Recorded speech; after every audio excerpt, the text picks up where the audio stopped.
Dans le Bas-Rhin, l'angoisse est toujours présente pour la famille de la jeune Lina. À 15 ans, l'adolescente n'est pas réapparue depuis sa disparition mystérieuse le 28 septembre dernier. Si la police n'a pas encore trouvé de piste sérieuse, celle d'un professeur de musique avait interrogé l'opinion. Pourquoi cet homme avait-il été particulièrement ciblé?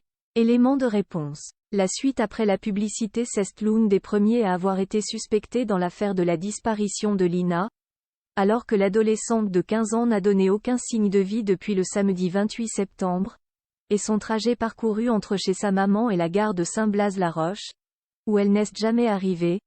L'enquête s'était rapidement concentrée sur un point, celui de la fameuse voiture bleue dans laquelle un retraité aurait vu Lina en compagnie d'un homme.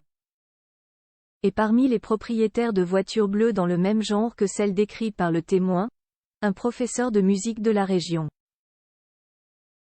Il avait particulièrement interpellé les policiers.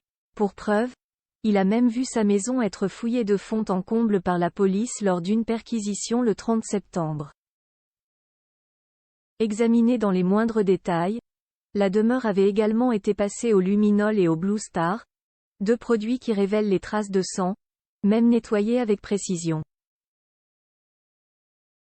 Aucun résultat concret n'est ressorti. D'ailleurs, sa voiture n'avait finalement pas bougé de devant chez lui, un élément qu'il avait finalement écarté de la liste des suspects. Mais certains observateurs de l'enquête n'avaient pu s'empêcher de se demander pourquoi lui, parmi les autres propriétaires de voitures semblables, avait été plus surveillé que les autres. Un témoignage pas toujours facile en réalité, selon le général François Daoust, directeur du centre de recherche de la gendarmerie, qui était invité chez nos confrères de RTL pour évoquer l'affaire. Il s'agit simplement de ces réponses, qui n'ont pas toujours satisfait les enquêteurs. Ce professeur de musique n'a peut-être pas forcément répondu de manière aisée ou autre, chose pas toujours facile, a-t-il expliqué. Avant de préciser sa pensée, selon lui, la poursuite des investigations découle en effet du témoignage, des déclarations de l'intéressé et des vérifications faites sur place, si la personne a un alibi, si ce dernier est vérifié et surtout où le véhicule se trouvait.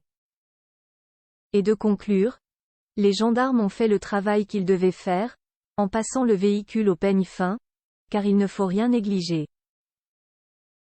L'homme n'aurait donc finalement pas bougé, contrairement aux autres propriétaires interrogés qui avaient tous un solide alibi, déplacement, etc.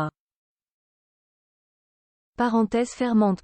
Depuis, l'enquête n'a pas beaucoup avancé. Si les policiers sont toujours en pleine recherche, aucune annonce ou perquisition n'a été menée. La suite après la publicité.